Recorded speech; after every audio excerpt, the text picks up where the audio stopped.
Hello, and welcome to Legends of the Nahanni Valley. In this documentary, we're going to explore some of the greatest mysteries of northern Canada, the stories and legends surrounding the watershed of the South Nahanni River. Believe it or not, these stories were once among the most famous folktales in all of Canada. Based on native myth and prospector lore, they started making their way into Canadian newspapers in the early 1900s. Soon, they began to feature in magazines and radio broadcasts. By the 1940s, they had garnered international attention and were even inspiring expeditions into the subarctic. Unfortunately, these incredible tales have since faded from public memory, and for many years were all but forgotten. Until now. Without further ado, here are the legends of the Nahanni Valley. Enjoy. For such a young country, Canada has a whole lot of mysteries. From strange animals to haunted hotels, the Great White North is home to all manner of bizarre and unexplained phenomena. Of all the weird and wonderful locations in this vast and beautiful country, perhaps the strangest is the valley of the South Nahanni River, a remote mountain waterway nestled in the southwest corner of the Northwest Territories. Over the centuries, this region has witnessed an unusual number of violent deaths and mysterious disappearances, which have given rise to all sorts of myths and legends. Some of the more gruesome of these have bequeathed this wild corner of Canada a ghastly epithet: the Headless Valley. For the past half-century or so, the Nahanni Valley has been a destination for hardcore outdoor adventurers. Every year, canoeists travel there to try their luck in the rapids of the South Nahanni River, and climbers fly in to test themselves against the rugged walls of the Mackenzie Mountains. The Nahanni Valley has always been a lonely and secluded place. There are no roads there, and even today, the best way to reach it is by bush plane. Hundreds of years ago, this land of myth and mystery was even more difficult to get to. The only way in was on foot. Centuries before the first white explorers paddled their canoes into the country, local Diné Indians gave the Nahanni Valley a wide berth. They considered it an evil place filled with bad medicine. Every once in a while, when a band was in danger of starvation, native hunters ventured into the valley in search of game. Most of them were never seen again. The few who returned regaled their fellows with all sorts of horrifying tales. Some said that the valley was home to an evil spirit who could make men vanish like smoke in the wind. His unearthly shrieks echoed throughout the canyons on windy nights.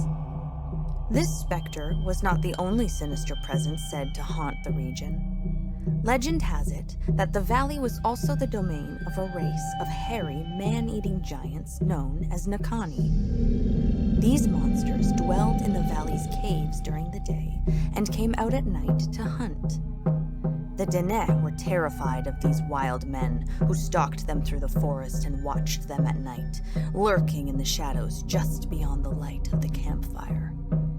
Hunters, foolish enough to wander from the safety of the camp, were snatched up by these creatures and carried away into the darkness, never to be seen again. A third class of Nahanni residents were members of the Naha tribe, a fierce, primitive people who descended from their mountain homes to raid Diné settlements in the lowlands along the rivers. In ancient times, a party of Diné warriors headed into Naha territory to strike back at these Stone Age tribesmen. When they finally came to a Naha camp, however, they found it completely deserted. It was as if their enemies had vanished into thin air. Fearing that this might be the work of the evil spirit, or perhaps the dreaded Nahanni, the Diné braves beat a hasty retreat back to the lowlands, never to return to the valley again. Today, many anthropologists believe that these old Indian tales were nothing more than myths, fictional stories which served important functions in Diné society. The legend of the Nahanni, they say, encouraged children to stick close to camp, where they were safe from wild animals and other dangers.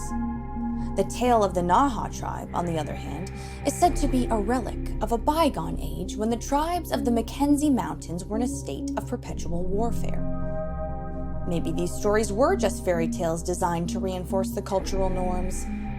Or maybe there's more to them than meets the eye. After all, the Diné Indians weren't the only ones to tell strange tales about the Nahanni Valley. In 1789, a Scottish explorer named Alexander Mackenzie paddled his canoe into Great Slave Lake and down a great river known to the natives as De Cho. He and his crew worked for the Northwest Company, a great fur trading enterprise based in Montreal. They hoped that this river was the final leg of the Northwest Passage, a legendary waterway connecting the Atlantic Ocean with the Pacific. Alexander Mackenzie and his crew were the first white men to venture into that part of the country, known today as the Mackenzie region. In fact, the only other Europeans in the Northland at that time were Russian fur trappers who lived far to the west on the Pacific coast. With the exception of these frontiersmen, the Canadian North was populated exclusively by Diné and Inuit tribes. On their way down the river, Mackenzie and his crew met some of the locals who told them much about the surrounding territory. They whispered of the warlike Inuit who lived further north and of a ferocious tribe that lived to the west in the mountains. They called their fearsome westerly neighbors the Nahanni Indians. Although the waterway that Alexander Mackenzie and his men explored, now called the Mackenzie River, led north to the Arctic Ocean rather than west to the Pacific, it nevertheless opened up a vast new land filled with fur trading potential. The Northwest Company took advantage of the opportunity and began building trading posts along the Mackenzie River. Another great Canadian fur trading company called the Hudson's Bay Company, or HBC, followed suit after absorbing the Northwest Company in 1821. Before long, the HBC turned its attention towards the Pacific Northwest, where the Russians dominated the fur trade. Determined to find an overland route to the Pacific, they launched several expeditions west up the Liard River, a major branch of the Mackenzie. On their westward journeys, HBC explorers learned more about the Nahanni Indians from the Diné they met along the way. The Nahanni were said to be a reclusive people who seldom left the misty confines of the Mackenzie Mountains. They were hostile to strangers and slaughtered anyone foolish enough to trespass on their territory. Whether they were Slavey or Casca, every informant along the Liard River appeared to be deathly afraid of these mysterious men of the mountains. In the 1830s, a party of fur traders returned from the wilderness with a harrowing tale. On an expedition west, they encountered a band of Nahanni Indians who were just as ferocious as native legend had portrayed them. The mountain warriors would certainly have murdered them had it not been for the presence of their leader, a beautiful, fair-skinned chiefess who commanded their absolute respect and obedience. Soon, the legend of the mysterious figure, dubbed the White Queen, rippled up and down the Mackenzie River. The men of the Hudson's Bay Company continued to trade in the Mackenzie region well into the 20th century. Aside from missionaries, a handful of frontiersmen, and their rivals on the Pacific coast, they were the only permanent white resident in the North Country for many years. Then, in the late 1800s, something happened that changed the face of the North forever. Gold was discovered in the Klondike. In no time, thousands of men and women from all over the world were on their way to the northern gold fields, and the North Country was introduced to a new type of white resident, the prospector.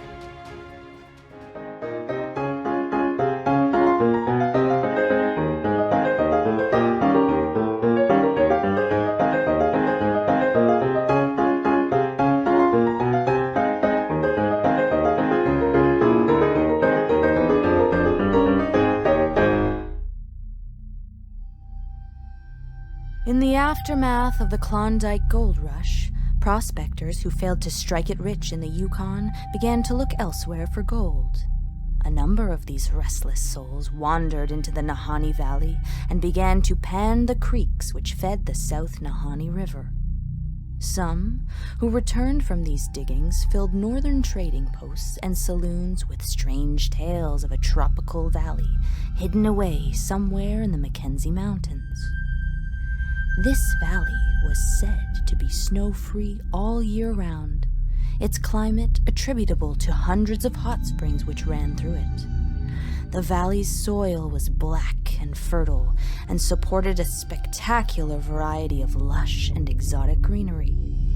The moose, caribou, and mountain sheep that lived there were said to be so well fed as to appear almost square from fat.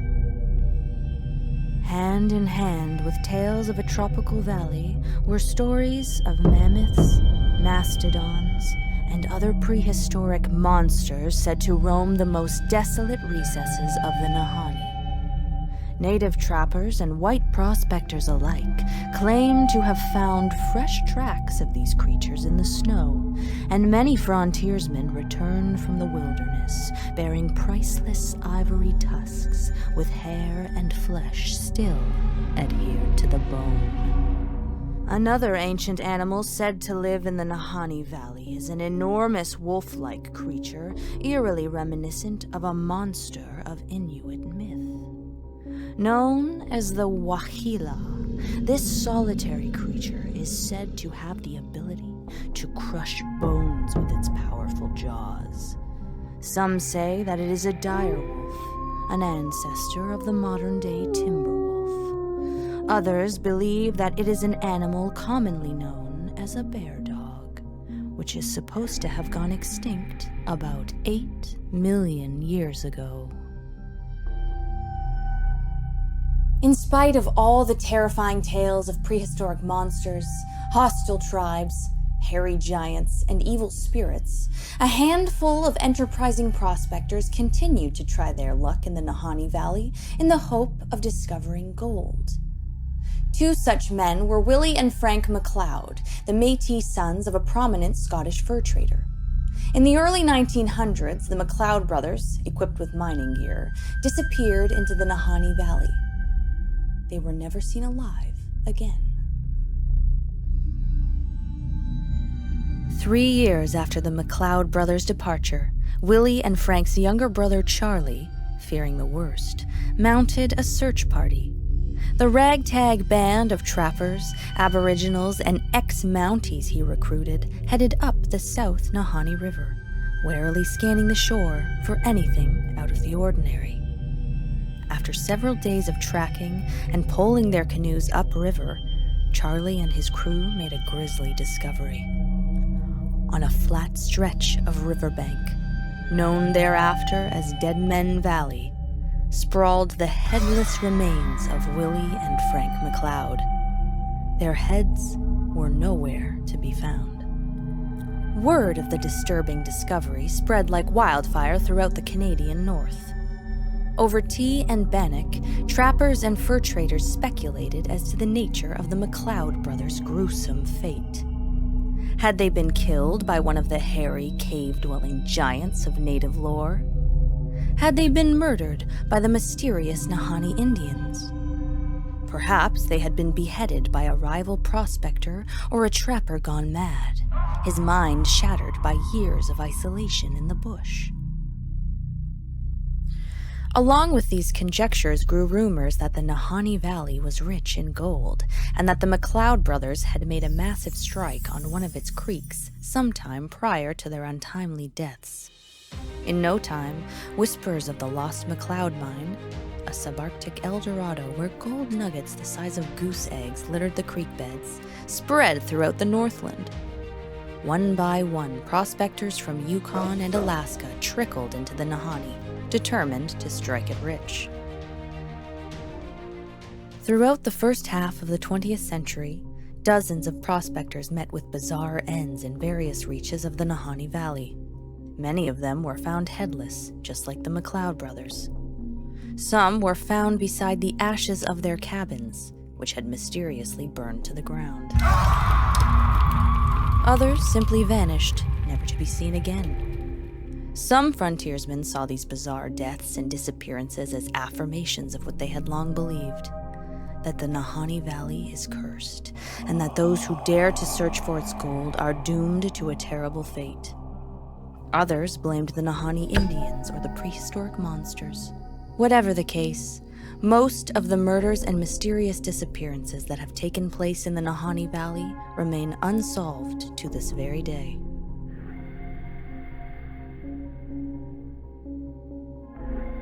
Thank you for watching Legends of the Nahanni Valley.